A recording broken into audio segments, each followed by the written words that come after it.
Hello everyone. बहुत सारे बच्चे पूछ रहे थे कि sir army law college Pune का एप्लीकेशन फॉर्म स्टार्ट हो गया है कि नहीं, और इसकी लास्ट डेट क्या है, और इसका एग्ज़ाम कौन कंडक्ट करवाता है।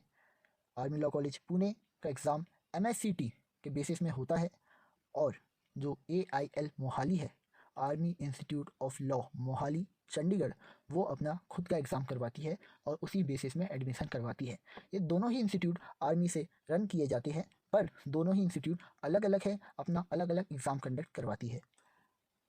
आर्मी लॉ कॉलेज पुणे का जो एप्लीकेशन फॉर्म है वो स्टार्ट हो गया है, वो है 18 जनवरी। लास्ट डेट 18 फरवरी है, और डेट एक्सटेंड भी होती है, इसलिए जो बच्चे ये वीडियो काफ़ी देर में देख रहे हैं वो एक बार चेक कर लेना कि क्या डेट एक्सटेंड हुई है कि नहीं। एडमिट कार्ड आपको फर्स्ट वीक ऑफ मई में मिल जाएगा, और एग्ज़ाम आपका 3 मई में शुरू होगा।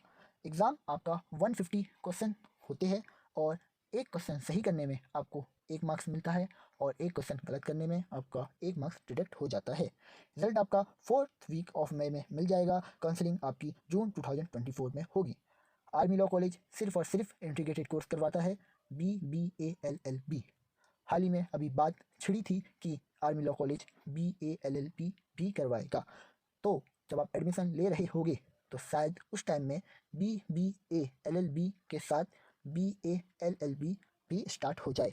उस टाइम आप डिसाइड कर सकते हैं कि आप कौन सा कोर्स लेना चाहते हैं। बहुत से बच्चे पूछ रहे थे कि सर इसमें एलिजिबिलिटी क्राइटेरिया क्या है, तो मैं आपको बता देना चाहता हूँ कि अगर आप यहाँ एडमिशन लेना चाहते हैं तो आप वार्ड ऑफ आर्मी पर्सन होनी चाहिए। इसका मतलब आपके या तो फादर या मदर ने आर्मी में सर्व किया होना चाहिए, मिनिमम 10 ईयर। वो मैटर नहीं करता कि वो ऑन सर्विस है या रिटायर है। मैं आपको ये बात फिर से बता देना चाहता हूँ कि only ward of army person, इसका मतलब एयरफोर्स, नेवी या पैरामिलिट्री के वार्ड नहीं एडमिशन ले सकते। एज क्राइटेरिया, बहुत सारे बच्चे ये भी पूछ रहे थे कि सर इसकी एज क्राइटेरिया क्या है, तो इसकी कोई एज क्राइटेरिया नहीं है एज सच टिल डेट, क्योंकि ये सारे इंस्टीट्यूट SPPU से एफिलेटेड है। SPPU, Savitribai Phule university. तो जो भी कॉलेज SPPU से एफिलेटेड है वो FPPU के रूल्स एंड रेगुलेशन ओबे करेगी। तो as such till date age criteria नहीं है, तो आप किसी भी एज के हो, मैटर नहीं करता, आप एडमिशन ले सकते हो। आर्मी लॉ कॉलेज को स्पेशल छूट मिल रखी है, वो इस बेसिस में मिल रखी है कि इस कॉलेज में एडमिशन कराने के लिए आप वार्ड ऑफ आर्मी पर्सन होने ज़रूरी हो, बस। इसके अलावा बहुत से बच्चे पूछते हैं कि सर 12th में कितने मार्क्स होने चाहिए, तो 12th में अगर आप जनरल कैटेगरी के हो तो 45, मिनिमम 45% होनी चाहिए। ये मैटर नहीं करता कि आपने PCM किया है, PCB किया है, या कॉमर्स से हो या आर्ट्स स्ट्रीम से हो, या अगर आपने ओपन से भी अपना एडमिशन किया है, ओपन से भी अपना 12th क्वालिफाई किया है, तो भी आपको सिर्फ और सिर्फ 45% ज़रूरी है अगर आप जनरल कैटेगरी के हो। अगर आप SC ST या OBC हो तो आपको 40% में भी एडमिशन मिल जाएगा। क्या स्पोर्ट्स सर्टिफिकेट के वेटेज मिलते हैं? नहीं, स्पोर्ट्स सर्टिफिकेट का कोई वेटेज नहीं मिलता, परंतु अगर आपके फादर या मदर ने कोई गैलेंट्री अवार्ड जीता है तो उस बेसिस में आपको कुछ वेटेज मिलता है, जो कि आप फिल करते हुए, फॉर्म को फिल करते हुए अलग से वो फॉर्म दिखा दिया जाता है, जिसमें आपको बता दिया जाता है कि कौन से मेडल में आपको कितना वेटेज मिलेगा। आर्मी लॉ कॉलेज पुणे का फॉर्म कैसे भरा जाए, वो जानने के लिए आपके लिए मैंने एक वीडियो बहुत पहले बना रखी थी, वो मैं इसके साथ मर्ज कर दूंगा। वीडियो पुरानी है पर प्रोसेस बिल्कुल सेम है। धन्यवाद। Jai Hind, I am a student of Army Law College, Pune. With the help of Indian Army and Army Welfare Education Society, we run more than 126 Army Public School and 13 professional institute. One of them and the youngest one is Army Law College, Pune.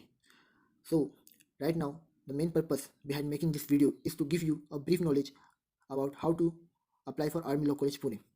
तो basically सबसे पहले आपको army law college Poona search करना पड़ेगा, और वो आपको website की तरफ ले जाएगी। यहाँ आपको क्लिक करना है जिस वेबसाइट में।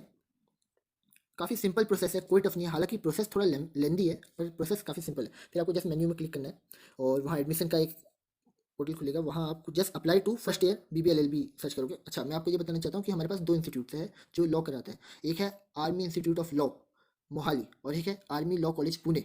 ठीक है, जो मोहाली वाला है वो आपको BLLB कराता है, सॉरी BLLB करवाता है, और जो पुणे वाला है आर्मी लॉ कॉलेज पुणे वो आपको BBLLB कराता है। ठीक है, जो आर्मी इंस्टीट्यूट ऑफ मोहाली है वो आपको BLLB कराता है और वो अपना खुद का एग्ज़ाम लेते हैं, जबकि जो आर्मी लॉ कॉलेज पुणे है ये MSCT के बेसिस में आपका एडमिशन करवाता है।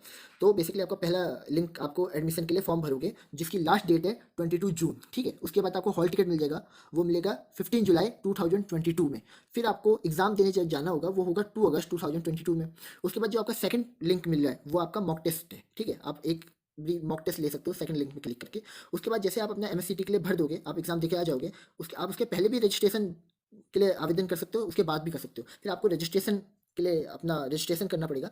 रजिस्ट्रेशन जैसे आपका रजिस्ट्रेशन सक्सेसफुली डन हो जाता है, अच्छा मैं आपको ये इन्फॉर्म करना चाहता हूँ कि आप जो भी भरो एकदम सही भरना और बिल्कुल गलत नहीं, कोई होशियारी मत करना, क्योंकि अगर आपका ये रजिस्ट्रेशन गलत भर गया तो आपका एडमिशन बिल्कुल नहीं हो पाएगा, ठीक है। और मैं ये भी बताना चाहता हूँ कि आर्मी लॉ कॉलेज पुणे वो सिर्फ वार्ड्स ऑफ आर्मी पर्सनल्स के लिए, या ठीक है, तो इसमें सिविलियंस बिल्कुल नहीं आ सकते। उसके बाद ये आपका रजिस्ट्रेशन सक्सेसफुली होने के बाद आपको दूसरे लिंक में क्लिक करना पड़ेगा ALC पुणे ऑनलाइन एडमिशन के लिए। फिर जब आप ऑनलाइन एडमिशन के लिए भरोगे, जब आप भरोगे तो उसके लिए आपका जो रजिस्ट्रेशन फॉर्म जो आपने पहले भर रखा था वो वहाँ आपको भेज दिखाना पड़ेगा, तो इसलिए उसका प्रिंट ले लेना प्लीज़, ठीक है। जब आपका ये हो जाएगा एडमिशन तो उस टाइम में आपको 100 नहीं सॉरी 1000 रुपी फ़ी पे करनी पड़ेगी। उसके बाद आपका कट ऑफ बनेगा। जब आपका नाम कट ऑफ में आ जाएगा तो आपको अपनी पहली पेमेंट करनी पड़ेगी फर्स्ट ईयर की, फर्स्ट टर्म की, ठीक है। तो जैसे आप कर लोगे तो आपका एडमिशन सक्सेसफुल हो जाएगा। एक छोटा सा काउंसलिंग होगी, दैट्स इट, ठीक है। बट मैं आपसे फिर से रिक्वेस्ट करता हूँ कि आप अपने सारे इन्फॉर्मेशन सही भरना, क्योंकि अगर आपने गलत इन्फॉर्मेशन भरा तो आपका जो एप्लीकेशन है वो रिजेक्ट कर दिया जाएगा। काफ़ी लोगों का, मेरे फ्रेंड्स का एप्लीकेशन रिजेक्ट कर दिया गया था। इसके अलावा जब आप भरोगे तो आपको वहाँ एक नंबर भी शो किया जाएगा, इवन इनके वेबसाइट पे भी एक नंबर है हमारे रजिस्ट्रार साहब का।